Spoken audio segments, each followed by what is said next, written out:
आज हम BA fourth semester history की यूनिट 8 पढ़ने जा रहे हैं। यूनिट 8 में हम हिस्ट्री ऑफ मॉडर्न वर्ल्ड, एक बहुत महत्वपूर्ण घटना द्वितीय विश्व युद्ध, सेकेंड वर्ल्ड वॉर और उसके बाद बने संयुक्त राष्ट्र संगठन यूएनओ के बारे में अध्ययन करेंगे। याद रखिए, यह क्लास थ्योरी और एमसीक्यूज दोनों प्रकार के पेपर के लिए तैयार की गई है। चाहे आपका पेपर थ्योरी का हो या एमसीक्यूज हो, यह क्लास दोनों की तैयारी में आपकी पूरी मदद करेगा।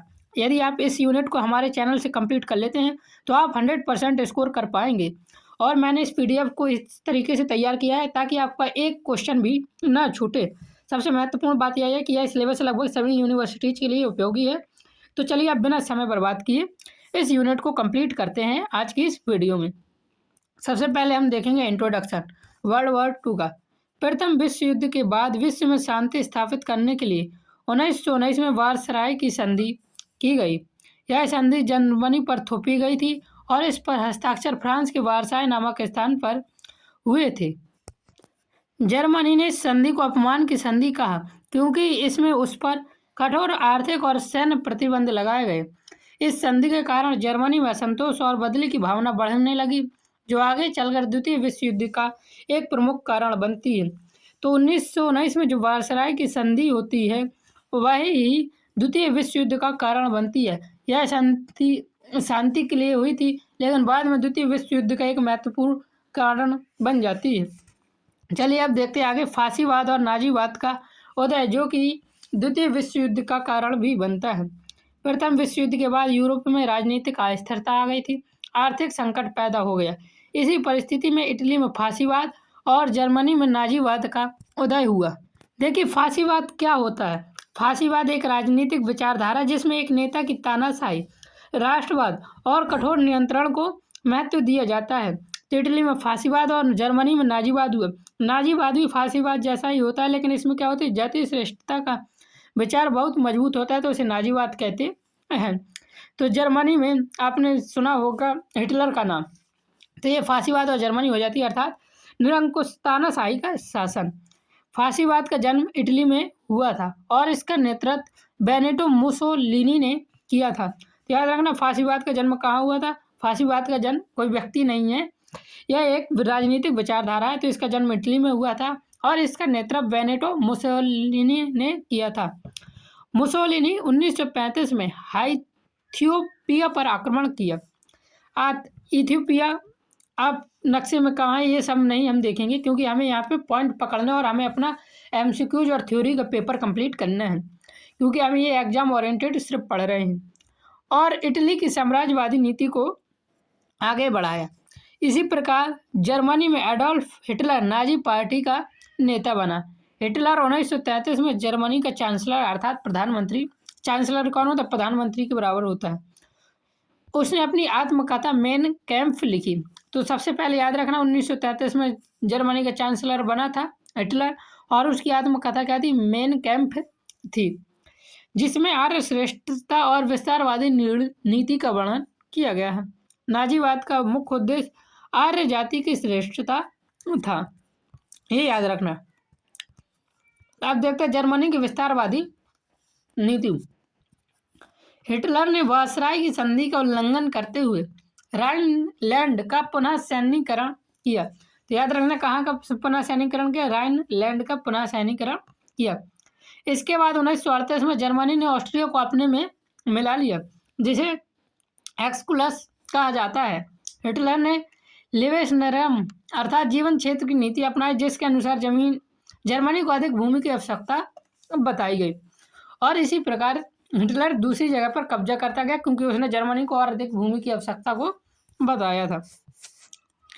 अब आगे देखिए, ब्रिटेन और फ्रांस ने जर्मनी को रोकने के बजाय तुष्टीकरण की नीति अपनाई। तो देखिए, तुष्टीकरण का क्या मतलब होता है, किसी शक्तिशाली आक्रामक देश या व्यक्ति को शांत करने के लिए उसकी अनुचित मांगों को मान लेना, ताकि टकराव या युद्ध से बचा जा सके। तो फ्रांस ने किसकी नीति अपनाई, तुष्टीकरण की नीति अपनाई। इस व्यक्ति के शांत रहने के लिए उन्होंने उनकी अनुचित मांगों को पूरा किया और इस नीति के तहत 1938 में म्यूनिख समझौता हुआ। तो 1938 में कौन सा समझौता, म्यूनिख समझौता हुआ। क्यों हुआ, तुष्टीकरण की नीति के कारण हुआ, जिसमें चेकोस्लोवाकिया का सुडेटनेन क्षेत्र जर्मनी को दे दिया गया। तो यहाँ पे तुष्टीकरण की नीति अपनाकर तो चेकोस्लोवाकिया का सुडेटलैंड क्षेत्र जर्मनी को दिया गया था। तो ये याद रखना, थोड़े नाम अटपटे हैं, लेने में दिक्कत होती। जापान और अन्य देशों की आक्रामक नीति। इसी समय जापान ने भी साम्राज्यवादी नीति अपनाई और 1931 में मंचूरिया पर कब्जा कर लिया। इसके बाद जापान ने राष्ट्र संघ से भी इस्तीफा दे दिया। तो 1931 में मंचूरिया पर किसने कब्जा किया था? तो जापान ने कब्जा किया। यह पूछा जा सकता है जापान ने मंचूरिया पर कब्जा किया तो 1931 में कब्जा किया था। इसके बाद जापान ने राष्ट्र संघ से इस्तीफा दे दिया। इस प्रकार जर्मन, इटली और जापान के बीच गठबंधन बना, जिसे ध्रुवीय राष्ट्र एक्सेस पावर कहा गया। तो जर्मनी, इटली और जापान के बीच गठबंधन को क्या कहा गया? ध्रुवीय राष्ट्र कहा गया। याद रखना, इंपॉर्टेंट क्वेश्चन बन जाते हैं यहाँ से। द्वितीय विश्व युद्ध की अब शुरुआत देखते हैं। द्वितीय विश्व युद्ध 1 सितंबर 1939 को शुरू हुआ, जब जर्मनी ने पोलैंड पर आक्रमण किया। इसके बाद 3 सितंबर 1939 को ब्रिटेन और फ्रांस ने जर्मनी के विरुद्ध युद्ध की घोषणा भी कर दी। जर्मनी ने अपने युद्ध अभियान में ब्लिट्जक्रीग अर्थात तीव्र युद्ध की नीति अपनाई थी। तो याद रखना, द्वितीय विश्व युद्ध कब हुआ था? 1 सितंबर 1939 को हुआ था। जर्मनी ने पोलैंड पर आक्रमण कब किया? तो 3 सितंबर 1939 को किया। ब्रिटेन और फ्रांस ने जर्मनी के विरुद्ध युद्ध की घोषणा भी कर दी थी। कब? तो घोषणा कर दी थी। जर्मनी ने अपने युद्ध अभियान में ब्लिट्जक्रीग अर्थात तीव्र युद्ध की नीति अपनाई। अंग्रेजी नाम लेने में मुझे दिक्कत होती। तो 1940 में जर्मनी ने फ्रांस पर आक्रमण कर दिया और उसे पराजित कर दिया। तो 1940 में जर्मनी ने कहाँ आक्रमण किया? फ्रांस पर किया था और उसे क्या कर दिया था? पराजित कर दिया था। किसको? फ्रांस को। इसके बाद 1941 में जर्मनी ने सोवियत संघ पर आक्रमण किया, जिसे ऑपरेशन बारबारोसा कहा गया। 1941 में जर्मनी ने सोवियत संघ पर आक्रमण किया, उस ऑपरेशन को क्या कहा गया? तो ऑपरेशन बारबारोसा कहा गया। ये याद रखना। याद रखना, सोवियत संघ पर जर्मनी ने कब आक्रमण किया? तो 1941 में किया।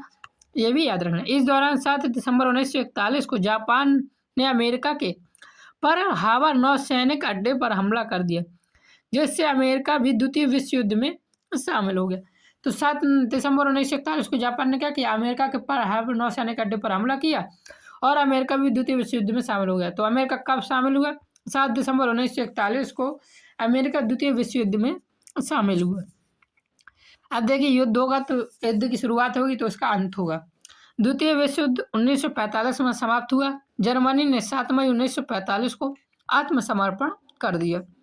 इसके बाद अमेरिका ने 6 अगस्त 1945 को जापान में हिरोशिमा पर परमाणु बम गिराया। आपने बहुत सुना होगा। और ये हम पेपर ओरिएंटेड पढ़ रहे हैं, नहीं तो द्वितीय विश्व युद्ध बहुत लंबा है, हमें बहुत लंबा नहीं पढ़ना। पेपर में हम 100% स्कोर कर सकें, हमें इस तरीके से पढ़ना है। तो याद रखिए, मैं आपको यहाँ बहुत डिटेल में नहीं, सिर्फ पॉइंट बाय पॉइंट पढ़ा रहा हूँ। अंततः जापान ने 2 सितंबर 1945 को औपचारिक आत्मसमर्पण कर दिया और युद्ध समाप्त हो गया। तो युद्ध समाप्त 1945 में हुआ। 7 मई 1945 को आत्मसमर्पण जर्मनी ने किया। 2 सितंबर 1945 को आत्मसमर्पण जापान ने किया था। याद रखना ये। फिर यहाँ से होते संयुक्त राष्ट्र संघ, यूएनओ की, संयुक्त राष्ट्र संघ अर्थात यूनाइटेड नेशन की स्थापना।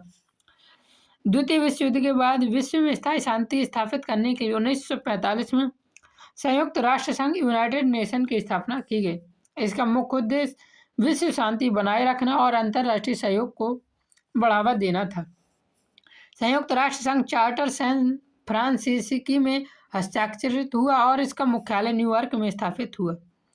तो याद रखना, संयुक्त राष्ट्र संघ का मुख्यालय कहाँ है? न्यूयॉर्क में है। बहुत बार ये क्वेश्चन पूछे गए। प्रारंभ में इसमें कितने देश थे? तो याद रखना 51 देश थे और आज में इसमें 193 देश शामिल हो चुके हैं। संयुक्त राष्ट्र के प्रमुख अंग कौन कौन से हैं? याद रखना, ये पूछा जा सकता है इनमें से कौन संयुक्त राष्ट्र का अंग नहीं है। तो महासभा है, सुरक्षा परिषद है, आर्थिक और सामाजिक परिषद है, अंतर्राष्ट्रीय न्यायालय, सचिवालय है और न्याय परिषद है। सुरक्षा परिषद के बारे में हम थोड़ा यहाँ पे देखते हैं। सुरक्षा परिषद के 5 स्थायी सदस्य होते हैं और उन्हें वीटो शक्ति प्राप्त होती है। सुरक्षा परिषद का मुख्य कार्य विश्व शांति और सुरक्षा बनाए रखना है। बाकी के बारे में मैंने इसलिए नहीं बताया क्योंकि वो आपके पेपर में मुश्किल आएंगे, बहुत कम चांस है, ना के बराबर 1% चांस है, ये समझ लीजिए। इसलिए यहाँ से सुरक्षा परिषद के 5 स्थायी सदस्य होते हैं, ये याद रखना, और इन्हें वीटो शक्ति भी प्राप्त होती है, ये भी याद रखना। अंतर्राष्ट्रीय न्यायालय और अन्य संस्थाएं भी बनती हैं ताकि भविष्य में ऐसी युद्ध न हो।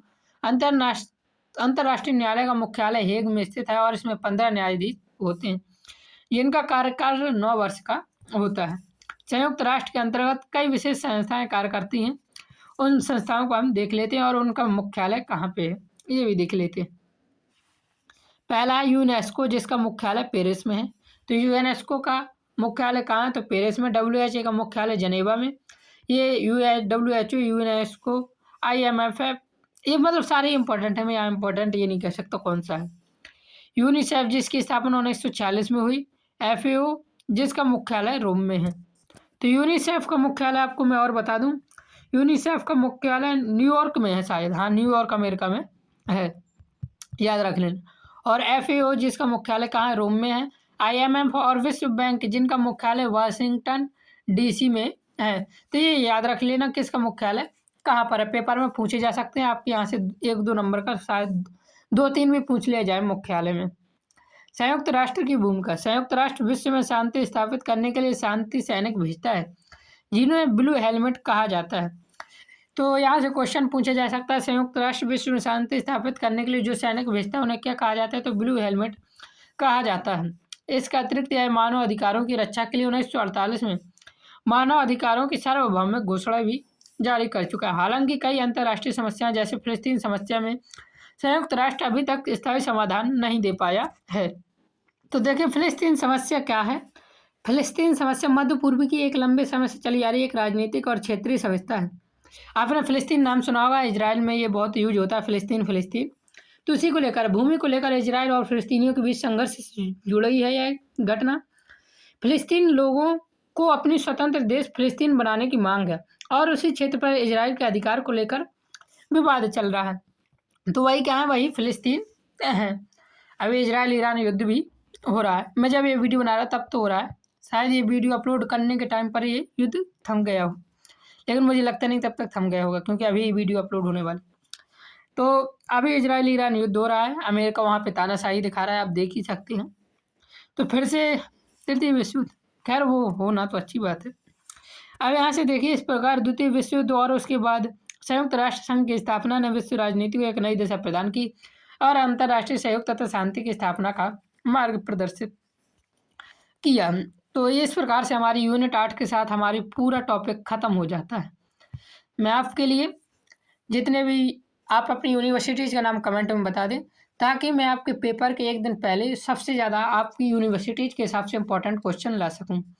वो क्वेश्चन MCQ ऐसे होंगे, यदि आप वो पढ़कर चले जाएंगे तो आप आराम से 30 से 40 प्रश्न सिर्फ वहीं से आपको देखने को मिल सकते हैं।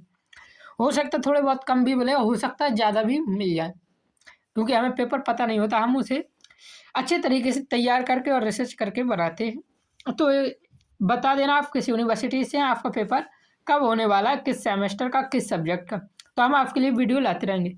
जय हिंद, जय भारत, राधे राधे। चैनल को सब्सक्राइब जरूर कर देना।